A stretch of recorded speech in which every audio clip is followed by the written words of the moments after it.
គ្រុឌគឺជាឈ្មោះមួយនៃសត្វបក្សីនៅក្នុងរឿងទេវកថារបស់ឥណ្ឌានិងជាយានជំនិះរបស់ព្រះវិស្ណុហើយក៏ជាសត្រូវសួរពូជនឹងសត្វនាគគ្រុឌក៏ជានិមិត្តរូបនៃកម្លាំងភាពអង់អាចក្លាហាននិងភាពរវិះរវៃនៃការហោះហើរព្រមទាំងអាចហោះទៅកាន់ឋានសួគ៌និងអាចហោះទម្លុះមេឃបាន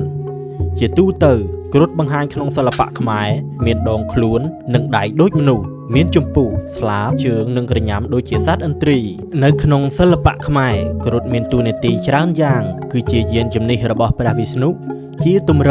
ជាការលម្អនៅលើផ្នែកផ្សេងៗនៃសំណង់ស្ថាបត្យកម្មទាំងនៅលើសំណង់ប្រាសាទនិងសំណង់ព្រះវិហារចម្លាក់គ្រុឌដែលបង្ហាញនៅក្នុងសំណង់ស្ថាបត្យកម្មប្រាសាទខ្មែរជាលើកដំបូងគេឃើញមានវត្តមាននៅក្នុងរចនាបថសម្បូរព្រៃគុកនៅចំផ្នែកកណ្ដាលនៃផ្តែរទ្វារចូលមកដល់សម័យអង្គរចម្លាក់គ្រុឌមានការវិវត្តបន្តិចម្ដងដោយគ្រុឌពេលនេះឆ្លាក់ជាតួនាទីជាយានជំនិះរបស់ព្រះវិស្ណុនិងជាគ្រឿងលម្អសំណង់ស្ថាបត្យកម្មរបស់ប្រាសាទ